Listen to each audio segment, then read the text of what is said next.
우리 어제 아침에 5절, 6절 말씀 생각하면서 하나님이 가지신 특별한 이름 두 가지 생각해 보았죠. 어떤 이름이었습니까? 고아의 아버지 되시는 하나님. 또 한 가지 이름은 과부의 재판장 되시는 하나님에 대해서 생각해 보았어요. 자, 그런데 하나님의 특별하신 이름은 이것뿐만이 아닙니다. 오늘 본문에도 보면 하나님의 특별한 이름들이 여러 가지로 계속해서 소개되고 있는 것을 보게 돼요. 아마 오늘 본문을 보면서 어디에 그런 이름, 고아의 아버지, 과부의 재판장 이런 이름들이 나오지 않는 것 같은데 어디에 그런 이름이 나오는가 라고 생각할 수도 있어요. 자세히 보면 보입니다. 자, 먼저 7절 보시면 하나님이여 주의 백성 앞에서 앞서 나가사 광야에서 행진하셨을 때에. 자, 직접적으로 나오는 것이 아니라 하나님에 대해 설명하고 있죠. 우리 하나님이 어떤 하나님이신가? 주의 백성 앞에서 앞서 나가서 광야에서 행진하셨을 때에. 앞서 나가시는 하나님, 앞서 가시는 하나님.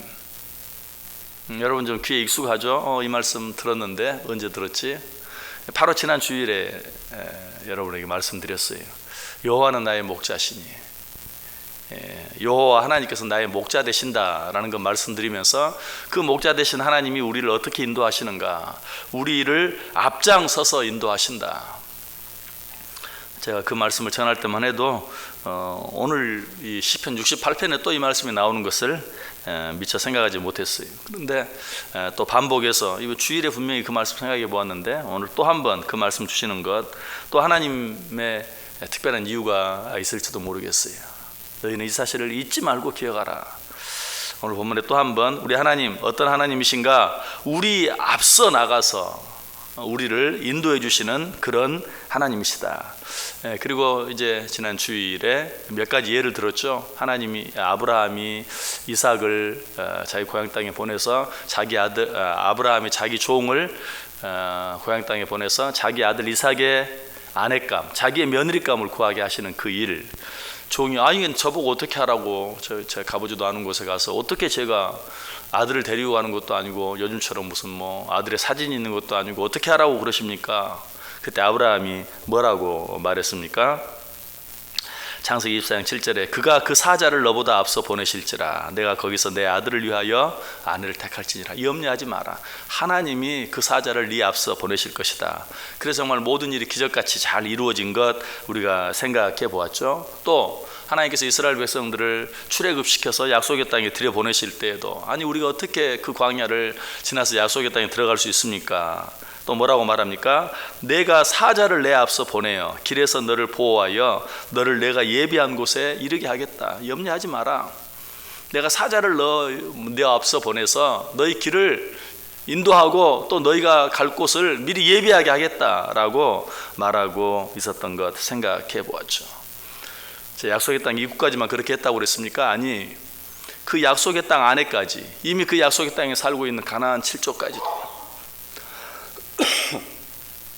하나님께서 모두 끝까지 그 안에까지도 그들을 인도해 주시겠다.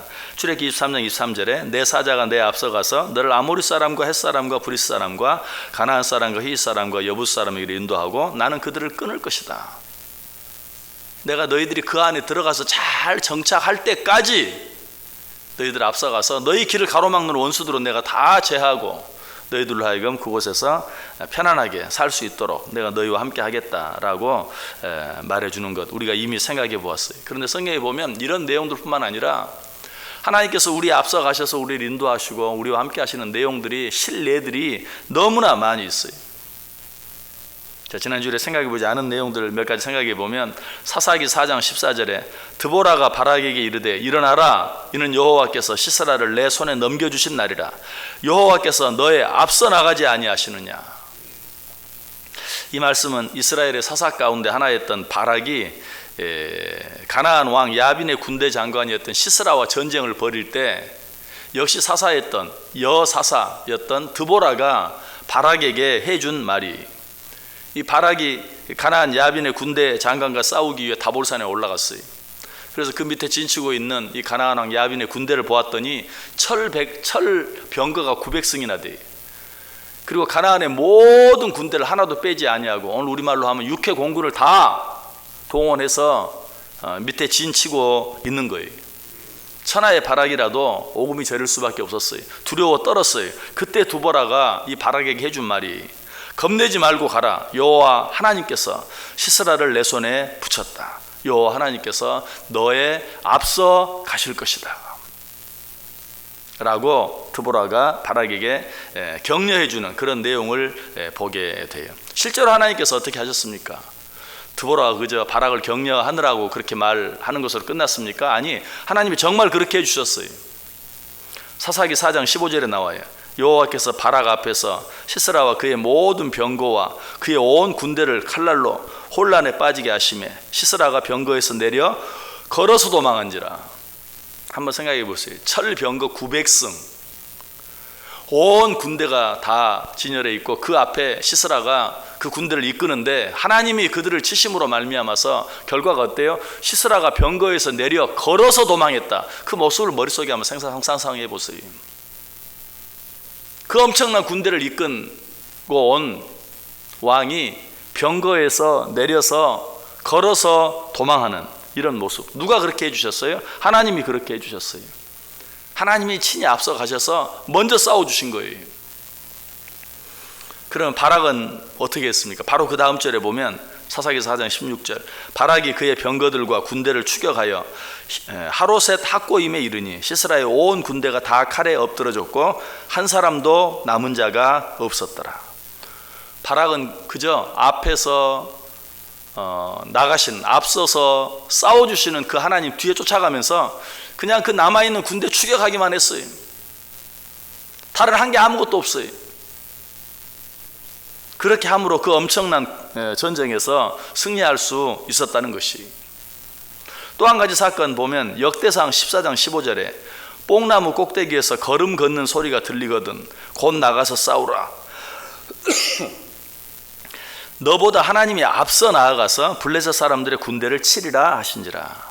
이 말씀은 다윗과 블레셋이 싸울 때 하나님이 다윗에게 주신 말씀이, 블레셋이 쳐들어왔을 때 다윗이 하나님께 내가 올라가서 저들과 싸울까요? 그때 하나님이 싸우라 라고 말하면서 더불어 해주신 말씀, 뽕나무 꼭대기에서 걸음 걷는 소리가 들리거든 곧 나가서 싸우라. 너보다 하나님이 앞서 나아가서 블레셋 사람들의 군대를 치리라. 자, 역시 다윗이 이 하나님의 말씀 듣고 순종해서 하나님이 내 앞서가 싸워주신다고요? 알겠습니다. 하나님만 믿고 가겠습니다. 어떤 결과가 일어났습니까? 역시 바로 그 다음 절 역대상 14장 16절 17절에 보면 이에 다윗이 하나님의 명령대로 행하여 블레셋 사람들의 군대를 쳐서 기브온에서부터 게셀까지 이르렀더니 다윗의 명성이 온 세상에 퍼졌고 여호와께서 모든 이방 민족으로 그를 두려워하게 하셨다. 하나님이 역시 싸워주셨어요. 그 전쟁에 승리했어요.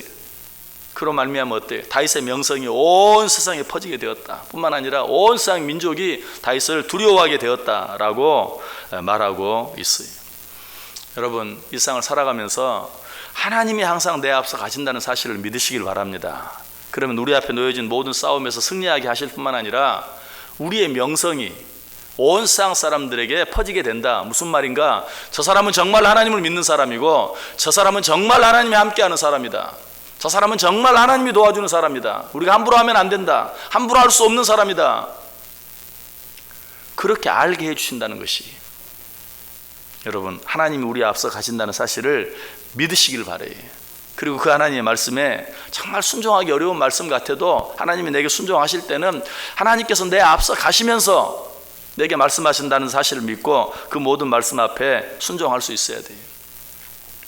역시 지난 주일에 말씀드렸죠.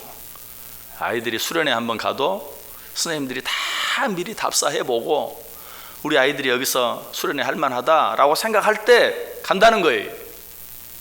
하물며 하나님께서 어떻게 하시겠는가? 우리에게 가자 라고 말씀하실 때는 어때요? 먼저 가보신 거예요. 우리 앞에 놓여진 길 가운데 하나님께서 우리와 함께 하시지 않는, 하나님이 가보시지 않은 길은 없어요. 아니, 하나님이 가보시지 않은 길이 딱 한 길이 있어요. 어떤 길일까요? 죄의 길이죠. 죄의 길만 가지 않는다면, 성경이 뭐라고 말합니까? 히브리서 4장 15절에 우리에게 있는 대제사장은 우리의 연약함을 동정하지 못하실 리가 아니요 모든 일에 우리와 똑같이 시험을 받으신 이로되 죄는 없으시니라. 자, 모든 일, 우리가 당하는 모든 일을 다 경험해 보셨어요. 우리가 가는 모든 길 다 앞서 가보셨어요. 그러나 딱 한 가지 안 가보신 길이 있다고 말하죠. 죄는 없으시니라. 죄의 길은 가보지 않으셨어요. 우리가 죄의 길만 가지 않는다면 우리가 어떤 길을 가든지 하나님 우리와 함께 하십니다. 그 길은 하나님이 이미 가보신 길입니다. 그리고도 또 우리 앞서 가십니다. 그래서 우리를 도와주십니다. 그러므로 우리는 그 길에서 승리할 수밖에 없어요. 하나님께서 오늘 하루도 우리 주셨어요.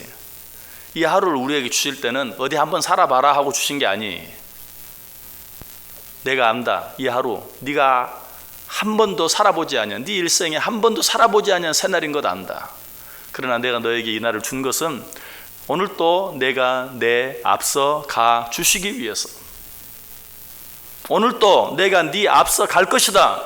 그래서 너는 아무것도 두려워하지 말고 나를 따라오기만 해라. 오직 죄의 길로만 말고 그 길이 죄의 길만 아니라면 담대하게 따라오라. 내가 네 앞서 가서 너를 인도하고 너와 함께하고 너를 돕겠다. 이 하나님 믿고 이 하루도 살아감으로 우리 앞에 놓여지는 모든 일들 앞에서 승리할 뿐만 아니라 하나님이 내 편이시고 하나님이 나와 함께 하시고 하나님이 내 앞서 가시는 것을 모든 사람이 보고 알 수 있게 되는 복된 하루 되시기를 주님의 이름으로 간절히 축원합니다. 기도하겠습니다. 하나님 감사합니다.